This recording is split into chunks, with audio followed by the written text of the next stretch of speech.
Hey guys, welcome back to another episode of Health United with Dr. Sonia Jensen and myself, where we like to dive into all things related to hormones and how that affects you and your health, your relationships, what that means for your longevity and health span, and all the intricacies of how it's impacting our daily lives on a regular basis. So again, thank you so much for being here with us. Thanks for tuning in. And if you're enjoying this content or there's other things you really want to know about, you want us to dive into, just continue to comment and subscribe to the channel and stay up to date on all the latest releases. So, often in our conversations we talk about things that we're doing on a somewhat regular basis, maybe not really realizing how these things are impacting our body, our immune system, our hormonal system. And one of those ones, kind of like, let's let the cat out of the bag, it's birth control pills. Mm-hmm. This is one that is just so common that it's going to be prescribed to you because you've got dysmenorrhea or painful periods or irregular periods. Mm-hmm. Heavy flow, mm-hmm. Or you wanting to prevent pregnancy, PCOS, endometriosis, perimenopause. It's everything. Yeah, yeah. Doesn't matter what hormonal symptom you have. That's often one of the solutions. Yeah, isn't it crazy? It's like it's one of those analogies of like you've got a hammer, everything's a nail, mm-hmm. and in this case, it's the birth control pill, mm-hmm. right? So obviously there's maybe a place for that when it comes to pregnancy prevention, but my goodness, if we're not going to look at the things that we're doing on a regular basis that are having tremendous impact on so many different facets of our life, that's the reality of birth control pills. Yeah, and the challenge really is that women aren't educated on it at all. Mm-hmm. So you walk in as a young woman, young as like 12, 13, 14 years old with maybe some discomfort with your period, and the first solution is the birth control. And I know we're putting a blanket statement on it. Hopefully a lot of medical doctors are asking more questions and learning that there are different ways that we can help support a woman's hormonal system, especially as she's just coming into womanhood and menstruating, because it does take about 12 years for ovulation to actually regulate. So as soon as we add birth control, we're disrupting this rhythm that the body was trying to create and just masking the reason behind the discomfort. Like younger and younger women now are getting their periods at young ages of like 7, 8, 9. So we have to start asking the question, like, why? And then why is there so much discomfort? Is it the foods they're eating? Is it stress? Like, do they have anxiety? Like, there's so many things that are going to influence their hormones. But so if you just slap the birth control on them, they're not being taught that it's going to impact their immune system. It's going to impact their mood. It's going to impact their weight, possibly. It's going to impact their relationships and the partners that they choose going forward, the careers they choose. Like, it impacts everything in your life. Mm-hmm. I don't like using this word. I don't like using this word, but it does make me think of this patriarchy. Oh, yeah. Interesting that you because use that word. I know, and I kind of don't like it, but why don't you like it? Well, because I think that when it's said, it's kind of said that like men are bad. If you relate it just to men. No, totally. Yeah. But I want to say why I think that there's a role here, because it's this fixer. Yeah. It's like, you've got a problem, I've got the solution. Yeah. And so, whether or not this is the case, but it came to mind when you were saying this, because it's like, we're not actually listening to the women. Mm-hmm. We're just telling them, hey, I got the solution for you. Yeah, I'm going to take your pain away. Yeah. I'm going to be the savior. Totally. Come save you. Yeah. And, there's something about it that's very fatherly and like, hey, I want to help you. I want to help you get out of this pain and discomfort you, and I've got a solution for you. Like, there's some side to that that's really like. Well, I think the intention is to do that when there's no other tools in their toolbox. But I think we're also in a time of information that there's so much information available, and even if you just look up studies around birth control and the impact that it has, that why aren't people asking more questions? Yeah.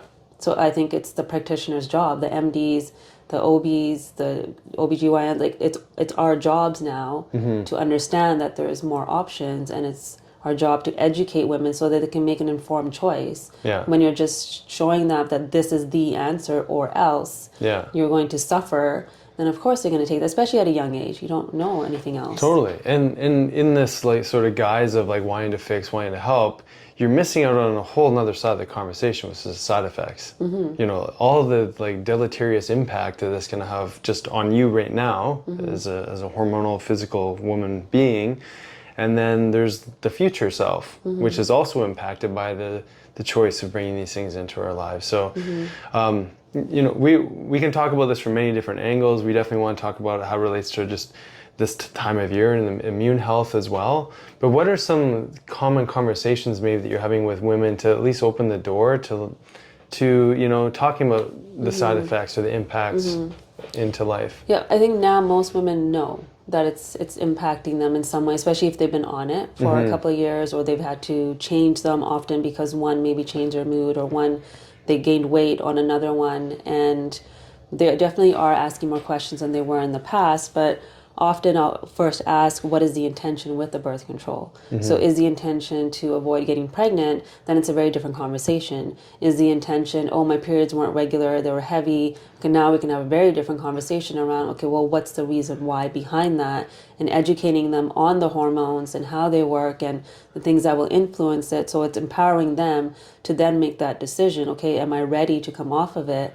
I've also worked with women and just supporting their bodies while they're still on the birth control, changing things in their lifestyle, and then all of a sudden they're like, okay, now I'm ready. So even if there is some discomfort for a few months, because it takes a few months for that hormonal system or that communication to come back together, then they're ready for that because now they're armed with tools. If it's strictly for pregnancy prevention, then I'm looking at their history. And Dr. Sarah Hill, in her book, Brain on birth control. Your right? Brain on Birth Control, has a really great chart in there with like all the different generations of birth control, and you can look up, you know, their side effects and who it would be suited for. So then I will take them through that conversation of like, okay, in your time of life right now, you're needing some form of birth control. How can we best support you during that? And here is the supplements, and here's the things that you're going to do with that birth control, so you're still at least supporting your body in the way it needs to be supported. Yeah, and like that direct impact one is definitely not talked about. It's kind of like with statin drugs. You put on a statin, the doctors technically should be saying, well, here's your supplement of CoQ10, because we know that that's one of those cardioprotective nutrients that gets significantly depleted as a result of being on these medications. Same thing with birth control pill. If you're on birth control pill, like I know there's zinc, there's B6, there's probably selenium, there's a few, like anything to support glutathione, magnesium. These things are going to be directly a depleted. different microbiome in the vaginal health, so women are more prone to yeast infections, bladder infections. Yeah, that's huge. And then, you know, all of this is going to have a disrupting effect on your immune system. Like we talked about in the last podcast, your ability to adapt. And so, you know, here's the reality of adding this thing in, and it's just, we said in the last podcast too that women have this tendency towards making more Th2, an aspect of your immune system that's upregulated as a result of having estrogen or higher amounts of estrogen than men, which also pushes them into more likely autoimmunity. So if then you're putting another exogenous estrogen in and progestin, which maybe we can define later, it's really pushing up that Th2 more aggressively, and so women are more likely to develop autoimmunity. And like sensitivities to foods, mast cell degranulation more often, so that histamine response in the body too. So if you think about all of our systems that want to be in homeostasis, I always imagine they're on a teeter-totter. So Th1, Th2, they're on a teeter-totter. Like one is necessary more sometimes, and then sometimes the other one. But if you're completely heavy on Th2, then it's going to disrupt what Th1 was trying to do in your body. So anytime you're bringing in something exogenous that's going to tip the scale, there are going to be ramifications. Ramifications. And so I think that's important to understand, because then there's some women that feel amazing on birth control. So there's that element too. So they're not going to question what is happening at that cellular level until the day where maybe they want to come off of it, and all of a sudden, you know, they're not getting the period back or something else is happening. So I think there's just so many layers to the birth control conversation, but it's important to understand its impact on the other systems. Yeah, because it's common where we'll be in conversation with a patient and it's like, we'll help clear up my acne. I'm now no longer experiencing pain with menstrual flow. It's regular. I don't have to think about it. And like defining what's regular, you're actually not having a real bleed. It's a letdown bleed. You're not really shedding the way you need to be shedding because you're not ovulating. And so there's so many things that are going on. So you're not actually regular. Everything just got suppressed. Yeah. And so you're not actually having a period. That's wild. Yeah. Yeah, because it's tricking your body into thinking you're pregnant. Yeah, because as soon as there's crazy is that? As soon as there's no hormones, you're going to bleed. So I think if we understand that, then there can be that conversation of like future projecting a little bit of like, okay, if I'm constantly stopping my body from ovulating and doing what it's meant to do, is that going to impact me in the future? Yeah. And I think some people aren't even ready to hear that. Yeah, and that's okay. Yeah. So as long as like you're ready to here's some things you can support your body with while you're on it. Yeah. So a lot of women also experience weight gain. Yeah. You know, and so there's this impact of raising exogenous estrogens, and it starts to impact your binding globulins, right? Yeah. So sex hormone binding globulin goes up, the thyroid binding globulin goes up. We know fat cells in our abdominal area love estrogen. So if there's exogenous estrogen, it's going to house itself in that midsection area. So it also creates more water retention. So a lot of the weight is often more water retention for women that are on an estrogen pill. So some women might be like, well, I'm on a progesterone only, and so that doesn't impact me that way. However, progesterone only, I've also seen weight gain, or their breasts are really tender. Like there's often something with some like retention there too. Yeah, and then there's this impact on DHEA and testosterone. So can you talk a little bit about that? Because I think that's another really important factor. You've shared the study or information from the studies regarding like even the partners you choose, the attraction level to different people as a result of being on birth control pill, but maybe like so depending on like the generation of birth control that you're on, most of them are from testosterone, so they do block the testosterone receptor. So women may feel like their moods are lower, libido is lower, motivation is down, and so that will influence that negative feedback loop with the brain and DHEA. So there, it shows, you can even Google this, look this up, that as soon as a woman is on oral contraceptives, her DHEA starts to go down. So we talked about in the last episode, it's for your mood, it's for your memory, it's for all these different elements, your metabolism, your immune system. Metabolism's going down, so you are going to then gain weight because DHEA isn't doing what it's supposed to do, and it's supposed to combat cortisol, your stress hormone. So now here we are taking birth control, DHEA goes down, our ability to adapt to the environment starts to shift. Yeah, and it's like this, again, positive feedback loop, although it's a negative experience, is that as you put on more weight, you start to feel worse about yourself, you feel less attractive. Right. You're again, it's affecting how your brain's operating, so you might actually lose attraction for the person that you're with, if you're in a relationship, which is interesting. And, it sounds really messy. Yeah, and again, it depends on which type you're taking, your foundation, all the things. Because, again, some women might feel more motivated on birth control, too. So it's so dependent on the individual. But I mean, when you're looking at something that's we know that there are certain impacts like increasing clotting and potential for strokes and things like that. The disruption in the gut microbiome. When you start to stack up the things that potentially could happen against the backdrop of your symptoms, especially if we're sort of projecting ourselves in the future, like what do I want my future health to look like?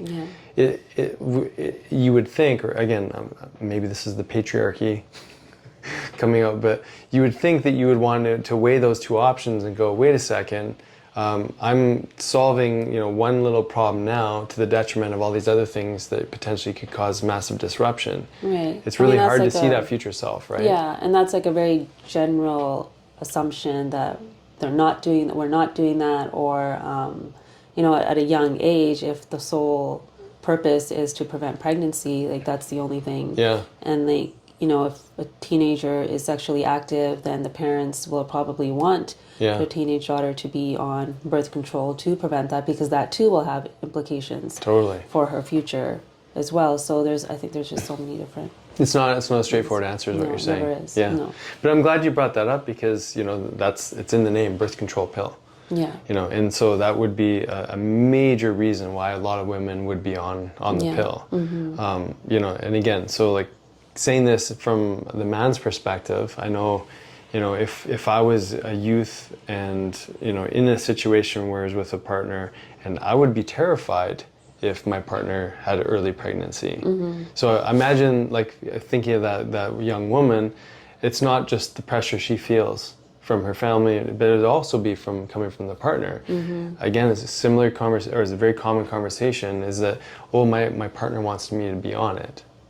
Right? Yeah. So like that's another interesting dynamic to deal with. Yeah, because it feels very easy often for the male counterpart to just say, well, you should just go on the birth control pill. Yeah. Yeah.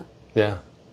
And not have any thoughts around it. It's just, that's just what you should do. Right. Yeah. Even though vasectomies are irreversible. Right. Are reversible. Yeah. But I mean, I couldn't imagine. And there was that study done in, was it France? In Europe, they were trying to create a birth control for men, but they started having side effects like weight gain and mood swings, and the study was shut down. Yeah, it's interesting we circle back to patriarchy. The patriarchy. Yes, yeah, that's right. Interesting. Yeah. So, you know, given that there's all these, you know, pros and cons and things like that, are there other solutions for women when they're considering, like, again, we often say this, know thyself. Like, so if you really know your cycle, you know when ovulation is typically happening, is that enough for young women? I think it depends on where they are in their life, their relationship, all of that. If they're in a committed relationship, I will talk to women about the rhythm method or the Billings method. Yeah.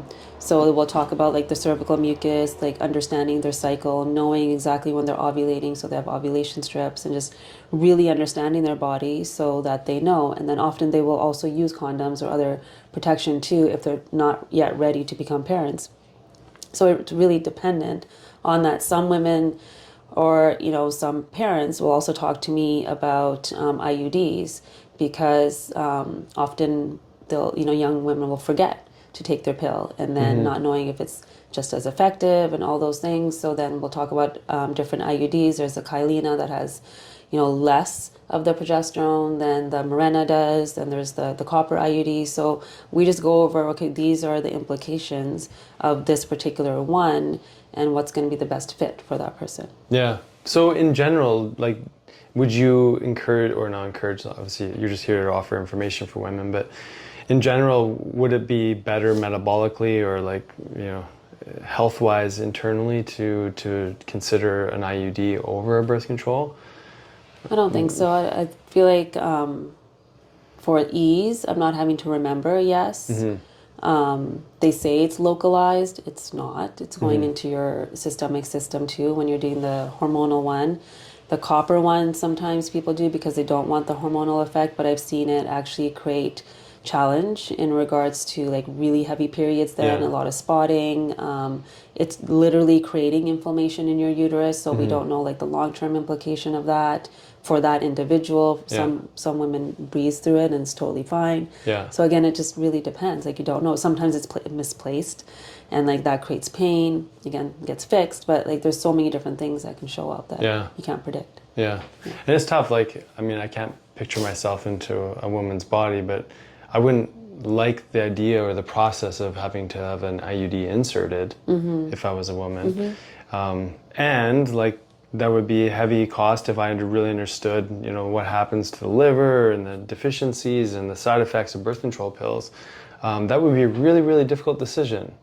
Yeah, you would think, but because it's been so normalized that women don't get an opportunity to think twice about it. And like you said, from like their counterparts, if like, well, you know, we're in a relationship and we want to prevent pregnancy, it's on you. So I see that across the board with different scenarios, whether it's birth control and then all of a sudden now it's pregnancy and challenges in getting pregnant. Again, it lands on the woman to do all the work, to do the research, to do the treatments, to do all of that, to help support the unit instead of it being like, well, this is, you know, there's two people involved in this. And yet, like, again, from the man's side, it probably just feels like there's one person involved, the woman. Like, it's an easy decision for the man. Right, that's what I'm saying. Which is, I mean, my goodness, like, how does a young woman articulate that to a man? Yeah, I don't think...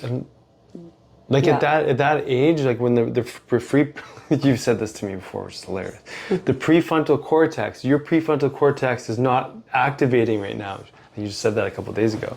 Um, but in young men and women, it's literally not developed yet. Yeah. So their ability to think critically about these things is so not there. The emotional intelligence is so not there. Well, everything is from the emotional body. Yeah. So everything is through that. So it's if you're in a relationship feeling like you're going to disappoint your partner, like there's so much sensitivity about like being sexual with somebody else and sharing your body and all of that. And now if that person is telling you that, hey, you got to go on this pill in order for me to like love you in that way, to continue this relationship, and which does happen a lot of times. So it does create this, you just feel disempowered in that moment. Totally. Well, and then it's almost like a carrot's being dangled. You're either you get to be in this relationship or you don't. And it's very like there's a finality to it. There's a we've talked about a million little things before, but there was an episode we watched last night where the young girl was she so badly wanted to get a singing career, and she was put in this really uncomfortable situation where she had to expose some of her body in this uncomfortable way in order to like maybe get this audition. And there was all this internal conflict of like, well, if I don't do it, then maybe I won't get accepted. And if I do it, what does that mean for, how I feel about myself? And I imagine, like, it's a different circumstance, but I imagine a woman would be going through something similar. It's different and the same. It's like... Well, that's what I mean, This is, the reality of a woman's mind and emotional body probably every single day in order to make it in, I'm going to bring up that word, the patriarchal world. And patriarchy, like we were listening to Sarah Gottfried, I love the way she actually described it. Yeah, I did too, actually. It's just anytime there's power over someone. Right. And so when you're stepping into a world that is, or society that suits, the male physiology and like the male way of doing things, and maybe I shouldn't even use the word male, but like the masculine energy, it's really hard to like navigate that, to do what the body needs or do what your emotional body is needing in that moment, because we have to keep up and feel accepted or feel like we belong in this world that really puts so many different barriers and boundaries on like how we can express ourselves or what we can or cannot do. Yeah. Well, and I think it adds... I feel like I'm not articulating. No, you are. Maybe you're not articulating the way you want to, but I get what you're saying, or it makes sense to me. Especially when we, even thinking of the impact of what these things do to the mind. Like they're literally interfering with how your brain functions. Yeah. And so I imagine you'd probably even be more tied to that emotional decision versus being able to access more of a critical thinking around it. Yeah. Well, I shared this in my book. When I stopped taking the birth control pill, I was married before. My whole view on my partner changed. Wow. So I couldn't stand the smell of him. I couldn't stand him. Yeah. And so it really showed me, especially when I read Dr. Sarah Hill's book, I was like, that's exactly what happened to me. Like how I perceived life, myself, my partner, all of that was very different. It's almost like you fall asleep when you're on birth control. Like everything kind of gets numb and you're just moving through the motions of life. Even your emotions, for some women, they go up and down. For some women, it's like, I can't even access that up and down anymore. Yeah. And as soon as you're off of it, all of a sudden, like your body's getting into this rhythm. You're feeling more connected to the environment, the mood, all of that. Like you're moving through these ups and downs and realizing, oh, wait, I've been in this like fog or Truman Show or whatever for so long, and I'm starting to like the veil is starting to lift and I'm starting to see clearly, oh my goodness, what have I done? Like what life have I built for myself? Yeah, that's fascinating. You brought up something that we actually listened to a podcast with Huberman just around the smells. Yeah.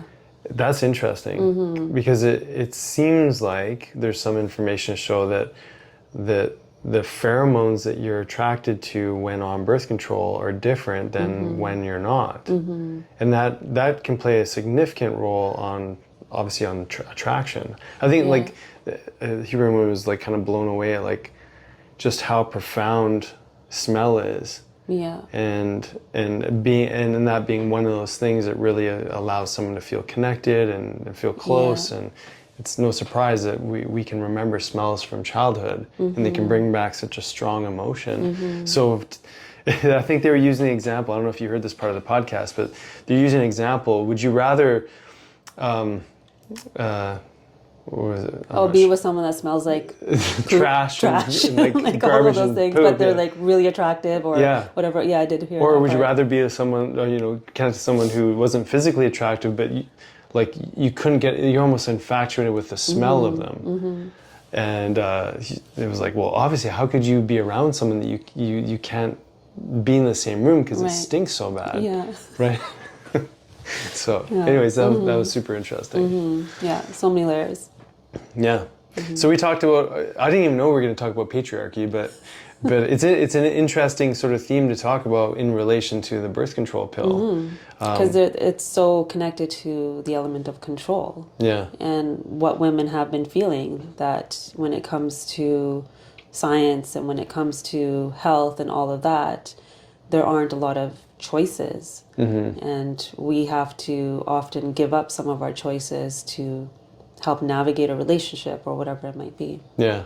Well, like, given that like women are such profoundly, what do I want to say, you can access emotions to such a greater degree than men can, or like that's what's said, is that women have a much greater capacity to access a plethora of more emotions than men do, and you process things more emotionally than men do, where men, this is male, masculine, feminine, but where men typically look for the logic, the rational sort of way out or way through, and women are just tapped into so many different layers of emotion, so that when there's challenge or frustration, etc., or a needing to articulate, it's so much more complex than what the patriarchy can understand.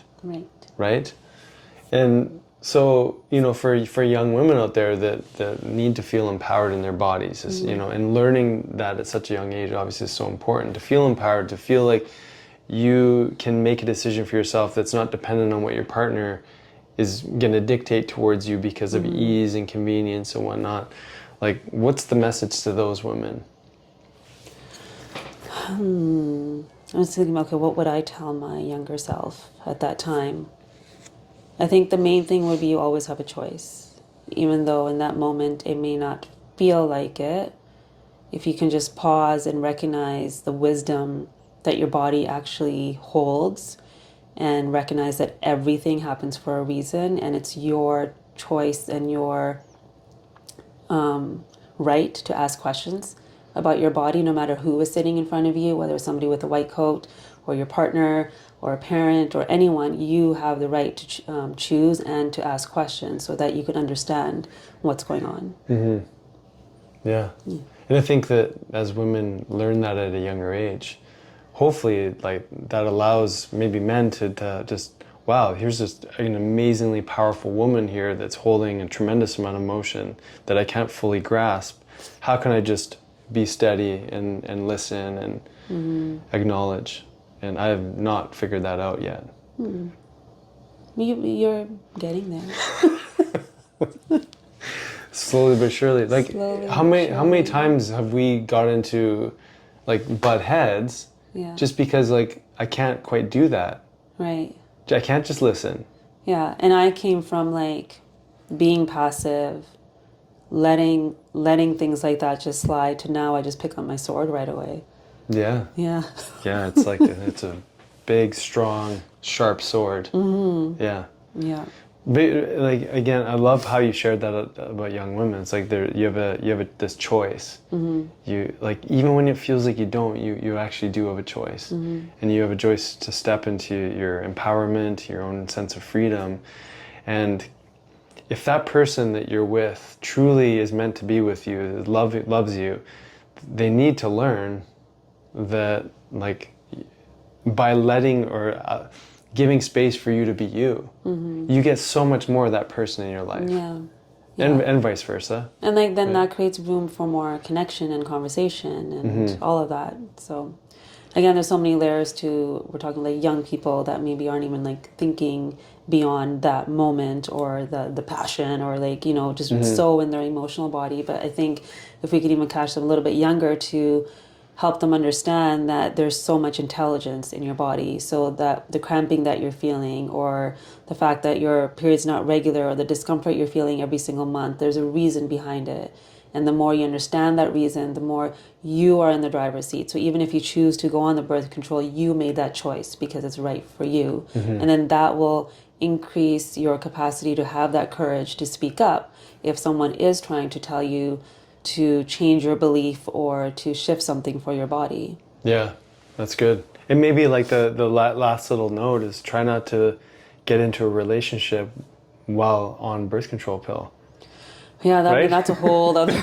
Maybe read the book. Read Dr. Sarah Hill's book. It is really eye-opening because she does quote all those studies and... But that can be really empowering though. But like it can also create some like havoc in people's lives because they might start questioning like, wait, when did we get together? Yeah. 10 years later, now I'm questioning. So I think it's important just to understand yourself. Yeah. Regardless. Totally. Yeah. And but I mean, I'm not to drag the conversation out more than it needs to, but you know, maybe if you did get into a relationship while on the birth control pill, maybe you just need more support and maybe some counseling and stuff with like couples counseling to help shift when coming off the birth control pill because it may cause disruption. Yeah. Totally. So like how do you be proactive, you know? And obviously it's not everybody who goes off birth control pill is going to have that response. Most are totally fine. Yeah. It's just interesting to see that you, again, I think we've talked about this study in a couple of other podcasts, but they did see that women on birth control look for men that have more female qualities to them, whereas women off of it will look for different, and that was also included with like the way they smell. Too, and more like masculine features and personalities. So it does shift things for sure, because shifting how your brain is working, and those relationships can also blossom into something really great too. Well, that's what I mean. Like I think like we can, you know, and individually we can take care of ourselves, of course, so but we also want to create some extra stress here for all our listeners that were on birth control when they got together with their partners. Yeah. Well, and like detox, you can detox together. Yeah. You can support that, you know, elimination. So, you know, maybe wait a couple months before you make big decisions in your life. Or take a break while you're on birth, which I encourage every year for women that are on birth control. Okay, well, this is important. Yeah, take a break for a couple of months to see, okay, what is my body going to do when I am off of it? Yeah. Yeah. So I think that's really important. Okay. All right. Well, there's a little tip for all of you out there that... so hopefully this information was supportive for you and your journey. Hopefully it didn't create too much confusion, but I think it's so interesting to look at things through this lens of, you know, the woman's perspective, the man's perspective. Obviously that's what we hope that you enjoy about this podcast, because we're both doctors, we're parents, we're doing this relationship thing together, figuring it out, and hopefully there's insight here that you're really enjoying. And with that being said, come join us with a deeper dive. Join us in our Health Ignited Club, where we take these conversations and, you know, talk about them within our group, our collective. It's really fun to be able to bounce these ideas off of one another and to apply these things more intimately into our lives in this group, in this community. So that's at drjensen.com, and you can join us on the Health Ignited Club for more in-depth discovery. That's it for now.